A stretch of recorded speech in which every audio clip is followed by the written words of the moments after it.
چیز پر بولے ذرا میں ہر چیز پر اللہ نے کہا نہیں کہا حضور نے کہا یہ چھوٹی سی جماعت مٹ گئی روئے زمین پر تیرا نام لینے والا کوئی نہیں رہے گا توجہ کیجئے گا دعا جو ہوتی ہے نا اس میں نیاز شامل ہوتی ہے جب بندہ اللہ سے دعا مانگتا ہے وہ عاجزی اختیار کرتا ہے وہ نیاز اختیار کرتا ہے وہ نیاز مندانہ انداز میں کہتا ہے کہ یا اللہ تو بڑا کریم ہے تو بڑا مہربان ہے مجھ پر مہربانی کر میری مشکل آسان کر دے چاہیے تو یہ تھا حضور اللہ کی الوہیت کا واسطہ دیتے اس کی ربوبیت کا واسطہ دیتے اس کی شان خالقیت کا واسطہ دیتے اس کی شان کریمی کا واسطہ دیتے شان رحیمی کا واسطہ دیتے اللہ رب العزت کی منت کرتے اور منت کر کے کہتے یہ میری تھوڑی سی کمائی ہے میں اسے میدان میں لے آیا ہوں اے میرے رب اگر میں تیرا محبوب ہوں تو مجھے بچا لے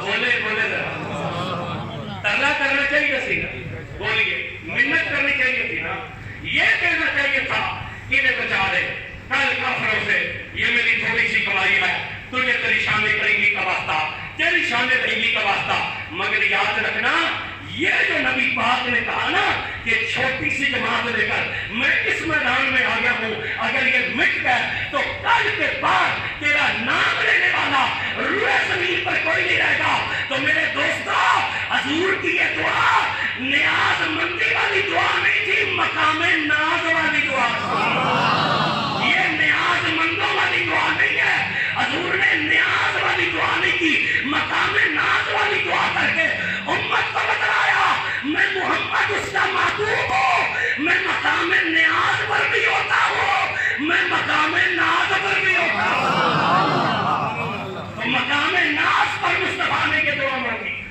اور کیا کہا اگر یہ مٹ گئے تو تیرا نام لینے والا کوئی نہیں رہے گا تیرا نام لینے والا کوئی نہیں رہے گا اللہ نے نہیں کہا اللہ نے نبی کو نہیں کہا کہ ایسی بات نہ کر میں پیدا کر سکتا ہوں آج تو لوگ آ کر ہمیں کہتے ہیں نا بس جس کا نام یہ نبی ہو یا ولی ہو یہ کچھ نہیں کر سکتا اور وہ جیلم کا کمینہ کہتا ہے صحابی ہونے میں فضیلت نہیں ہے اصل فضیلت کلمے میں ہے اور نبی تو معذرہ اپنا پیشاب نہیں روک سکتے نبی اور ولی اور صحابی کچھ کر نہیں سکتے آج تو کمینے فتنے کا دور ہے نا ایسے ایسے حرامی پیدا ہو رہے یہ بات یاد رکھنا نبی کی اہل بیت کا گستاخ بھی حرامی ہے نبی کے صحابہ کا منکر بھی حرامی ہے اس لیے کہ حلالی نہ صحابی کا منکر ہوگا حلالی نہ اہل بیت کا منکر ہوگا حلالی نہ اولیاء کا منکر ہوگا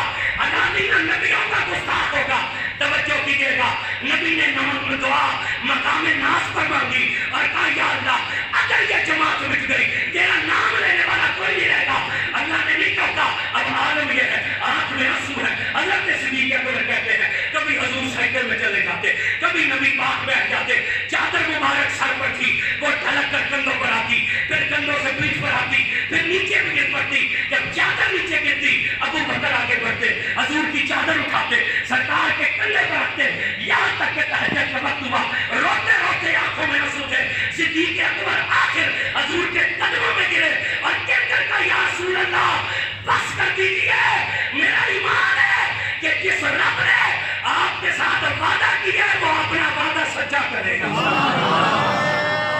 تکبیر نعرہ رسالت نعرہ تحقیق نعرہ غوثیہ نعرہ حیدری جس رب نے آپ کے ساتھ وعدہ کیا ہے وہ وعدہ سچا کرے گا یا ہاتھ جوڑے صدیق اکبر گر پڑے قدموں میں حضور بس کیجیے اتنی دقت اتنی کی آزادی اللہ اپنے وعدے کو پورا کرے گا جب صدیق قدموں میں جھکے حضور سید عالم صلی اللہ علیہ وسلم خاموش ہوئے اور مسکرا کر فجر کے وقت حضور نے فرمایا اللہ کی مدد آ گئی اللہ کی مدد آ گئی اللہ تعالیٰ آپ سب کو مکے اور مدینے لے جائے زور سے آمین پھر جب مدینے جائیں تو اللہ آپ کو میدان بدر میں لے جائے وہ بدر کے میدان میں جب آپ جائیں گے نا تو جہاں سے بدر کا میدان شروع ہوتا ہے اس کے ارد گرد جتنے بھی پہاڑ ہیں ان پہاڑوں کی چوٹیاں جو ہے نا وہ مٹی کے ذروں میں بدلی ہوئی ہیں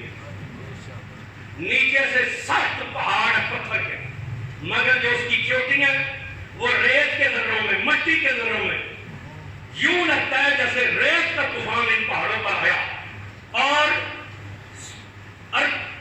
لاکھوں ٹن مٹی جو ہے وہ ان پر پڑی ہے۔ تو پھر وہ زیارت کرنے والے تمہیں بتائیں گے کہ ان پہاڑوں کی چوٹیاں پوچھو ان سے کیوں مٹی ہیں، تو وہ کہیں گے جب فرشتے مدد کے لیے اترے تھے، جب ان کے قدم ان پہاڑوں پر لگے تو یہ پہاڑ مٹی میں بدل گیا، یہ پہاڑ مٹی میں بدل گیا۔ اب پہلے کتنے فرشتے اترے؟ 1000۔ پھر کتنے اترے؟ 3000۔ پھر کتنے اترے؟ 5000۔ تو ٹوٹل کتنے فرشتے اترے؟ بولیے ذرا۔ 9000۔ کتنے اترے؟ پہلے 1000، پھر 3000، پھر 5000۔ یہ 9000 فرشتہ اترا۔ ادھر صحابہ کتنے؟ 313۔ ادھر کافر کتنے؟ 1000۔ جب صفیں ہوئی نا آمنے سامنے، اب یہ قریش والے جو تھے ان میں تکبر کتنا تھا، انہوں نے 3 سردار نکالے، عتبہ کو بھیجا، ربیہ کو بھیجا اور ولید کو بھیجا۔ مقابلے میں نکلے انصار، 3 انصاری۔ اب ان قریش والوں نے ان سے کہا کون ہو تم، تعارف کرو۔ انہوں نے کہا میں اوسی ہوں، ایک نے کہا میں خزرجی ہوں، تیسرے نے کہا میں انصاری ہوں۔ انہوں نے کہا ہم تم سے نہیں لڑتے، جاؤ ہماری ٹکر کے بندے لے کر آؤ، ہمارے برابر کے بندے لے کر۔ ان میں تعصب اتنا تھا کہ کتابوں میں یہ بات لکھی ہے کہ مدینہ کے جو لوگ تھے یہ انصاری تھے، یہ کھیتی باڑی کرتے تھے۔ ایک مرتبہ ایک کسان نے، ایک انصاری نے ایک قریشی کو گالی دے دی۔ اس قریشی نے آگے سے گالی کا جواب گالی دینا تھا، مگر اس نے گالی کا جواب نہ دیا۔ اس نے کہا تمہاری قوم کیا ہے، تمہاری قوم کیا ہے؟ اس نے کہا میں مدینے کا رہنے والا ہوں، یہ صرف کا قبیلہ بنی اوس یا بنی خزرج سے۔ جب یہ کہا تو اس نے کہا جا اپنا راستہ لے، ہم نے گالی ضائع نہیں کرنی، جا اپنا راستہ لے، ہم نے گالی، یعنی گالی بھی دیتے تھے تو اپنے برابر کی قوم کے بندے کو گالی دیتے تھے۔ اب انہوں نے کہا کہ ہم ان سے نہیں لڑیں گے، کھیتی باڑی والوں سے، ہمارے مقابلے میں بھیجنا تو پھر کوئی قریش کے مرد میں۔ اب رسول اللہ نے نگاہ، حضور نے ان 3 انصاری صحابیوں سے کہا کہ واپس ہٹ جاؤ، میں اپنی قوم کی عادتیں جانتا ہوں۔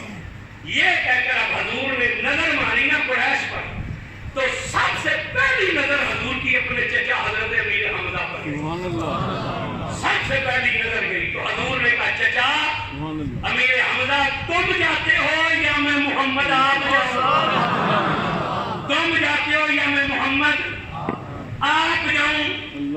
آج ہمیں تو کہتے ہیں اسلام امن کا درس دیتا ہے، حضور کو کوئی نہیں پتا تھا کہ اسلام امن کا درس دیتا ہے۔ جب انہوں نے کہا ہمارے مقابلے میں بندے بھیجیے، حضور کو آگے سے کہنا چاہیے تھا اسلام تو امن کا درس دیتا ہے۔ آج لوگ کہتے ہیں نمازوں پر تقریر نہیں ہوتی، آپ کو وظیفے بتانے چاہیے، آپ کو تو لوگوں کو نمازیں بتلانی چاہیے، آپ کو تو لوگوں کو ہمارے سارے بتلانا چاہیے۔ جہاں ہم نے جمعے کا خطبہ شروع کیا نا، جس مسجد میں جمعہ پڑھاتے تھے سب سے پہلے بڑی مدت جمعہ پڑھایا تھا، وہاں ایک مرتبہ ہم نے یہ غزوہ بدر بیان کیا، پھر اس کے کچھ جمعوں کے بعد ہم نے ایک دن نماز کا مسئلہ بیان کیا۔ نماز پر تقریر کی تو بہت پولیس والے زیادہ نماز پڑھتے تھے، تو وہ بعد میں ایک انسپیکٹر مجھے ملا، مجھے کہنے لگا حضرت جی آج بڑی اچھی تقریر کی ہے، جنگل شنگل نہیں گلا نہ کرے کرو، نماز بھی کیا کرے۔ تو میں نے کہا حیرت ہے تجھ پر، اس نماز سے کوئی کافر کو ڈر ہے؟ بولو تو صحیح، اس نماز سے ڈر ہے؟ یہ رائے گڑھ کا اجتماع ہوتا ہے، بولو صحیح، برادری کتنے بندوں کا دعویٰ کرتی ہے؟ وہ کہتے ہیں حج کے بعد سب سے بڑا اجتماع، وہ پھر مجبوری ہوتی ہے نا بھی حج کو پیچھے رکھنا پڑتا ہے، یہ مجبوری نہ ہو تو حج سے بڑا کیسے؟ اب بولنا نا تھوڑی رشتے داری خراب ہو جائے گی، اگر مجبوری نہ ہو تو حج سے بھی بڑا۔ وہ 40 لاکھ بندہ یا 50 لاکھ بندہ یا 1 کروڑ بندہ وہاں جو جا کر 4 دن نمازیں پڑھتا ہے، یہ رائے گڑھ سے انڈیا کتنا دور ہے؟ 30 کلومیٹر ہوگا، 40 کلومیٹر ہوگا، 50 کلومیٹر ہوگا، اس سے زیادہ نہیں ہے۔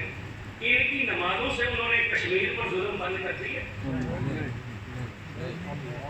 ان کی نمازوں سے ڈرے. انہیں ڈرنا نہیں چاہیے کہ 40 لاکھ بندہ بستر اٹھا کر آیا ہوا تبلیغ کر رہا ہے, کھانے کے چولہے ان کے پاس ہے کہ منہ کر سکتے ہیں. انہیں پتہ نہیں, یہ 40 سال صرف لوگوں کو کلمہ نہیں پڑھائیں گے, جہاد نہیں کروائیں گے. سمجھ آ رہی ہے کہ نہیں؟ ان کو پتہ ہے یہ 40 لاکھ لوگوں کو نماز پڑھائیں گے مگر کشمیر کی آزادی کی بات نہیں کریں گے, یہ جہاد کی دعوت نہیں دیں گے. انہیں ہماری نمازوں سے خطرہ نہیں. میں نے پہلے بھی ایک مرتبہ کہا تھا, یا ہمارے جلوس پر کسی صاحب نے کہا تھا کہ کافروں کا مقابلہ سنت سے کرو, داڑیاں رکھو, نمازیں پڑھو, کردار ٹھیک کرو. تو میں نے بعد میں اس صاحب سے بھی کہا اور یہاں بھی میں نے کہا, کافر کو ہماری داڑیوں سے خطرہ کوئی نہیں, ہماری نمازوں سے خطرہ کوئی نہیں. اور وہ تو چاہتا ہے کہ طارق جمیل والا اسلام آ جائے کہ کسی کو گالی کوئی نہ کرو, جو مرضی ہوتا ہے, بس صرف نمازیں پڑھو, تسبیحاں پھیرو. اسے طارق جمیل والے اسلام سے خطرہ نہیں, اسے خادم حسین رضوی والے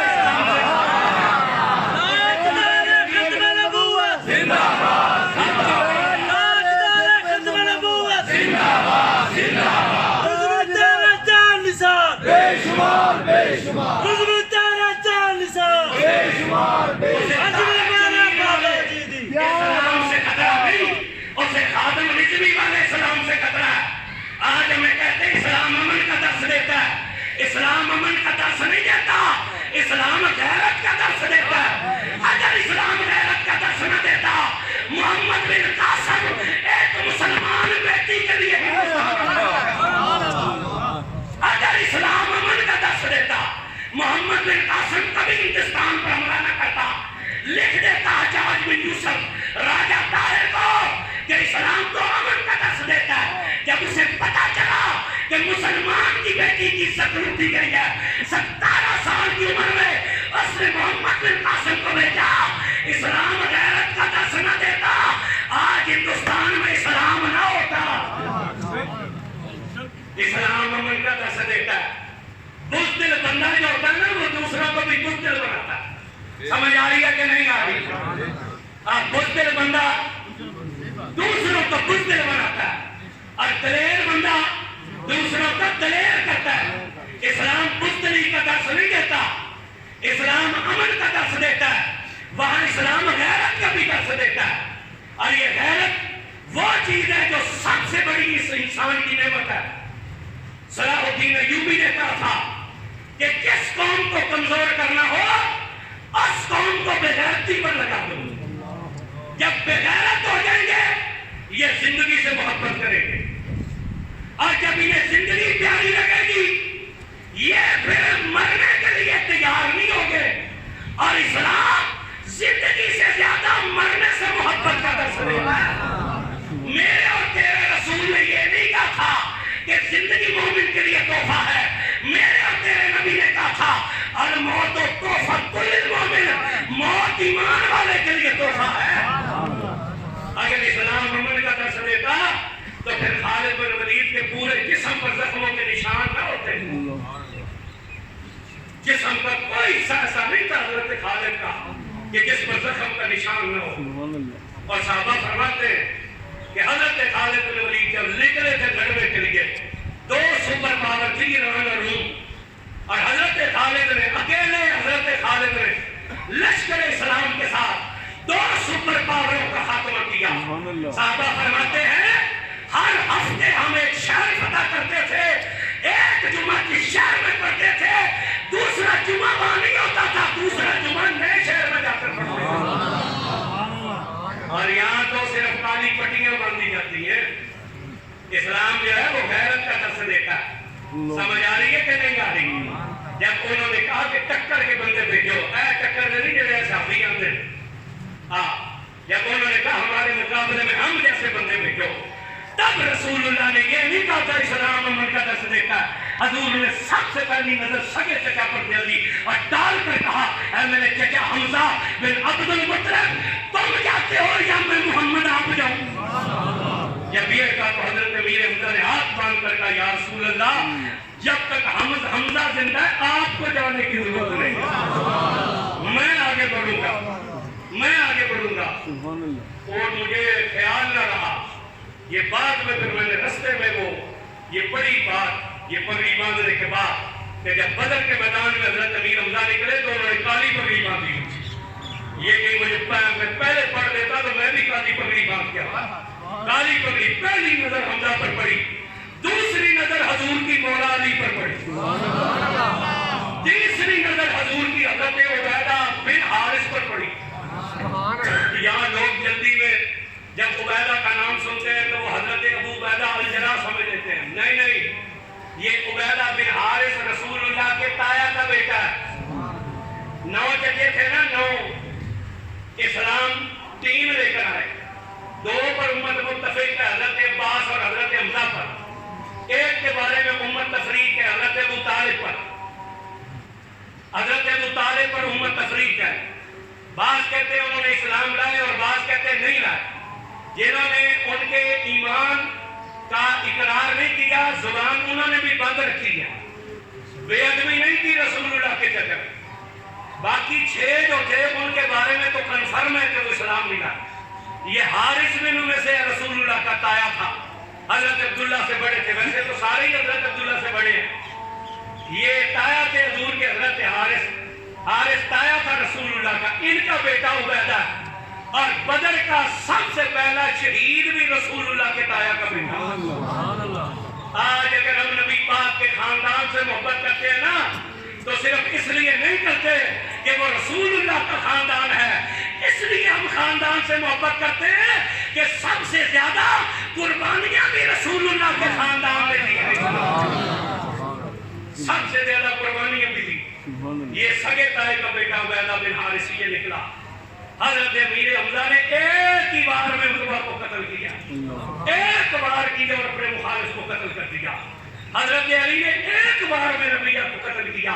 یہ ولید سے لڑتے تھے, عمر میں زیادہ تھے, دونوں نے وار کیا, یہ زخمی ہوئے. حضرت علی اور حضرت حمزہ نے آگے بڑھ کر اسے ولید کو قتل کیا. جنگ چھڑ گئی, گھمسان کی جنگ پڑی, گھمسان کی جنگ.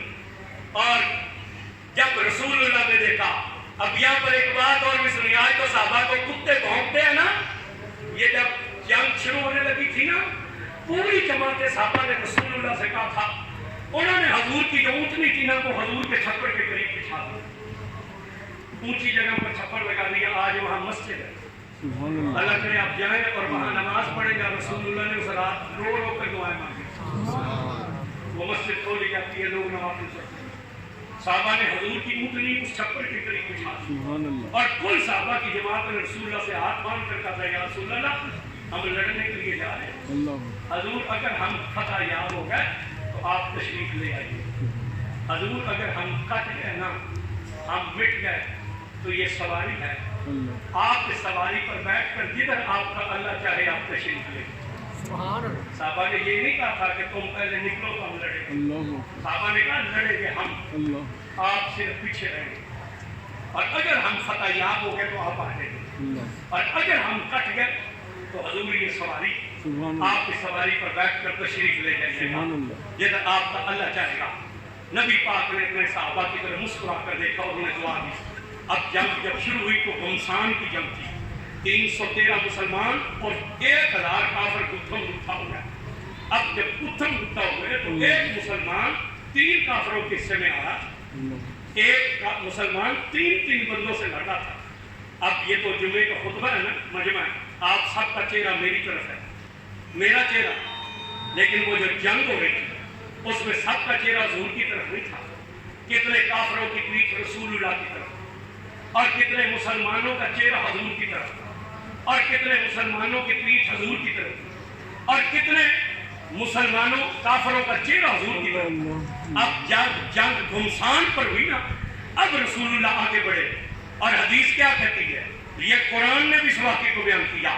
رسول نے آگے بڑھ کر ایک مٹی کی مٹھی دی, مٹی کی ایک مٹھی دی, اور لے کر حضور نے جو میدان کی طرف پھینکی اور کیا فرمایا شاہت الوجوہ کافروں کے چہروں پر پڑنی چاہیے.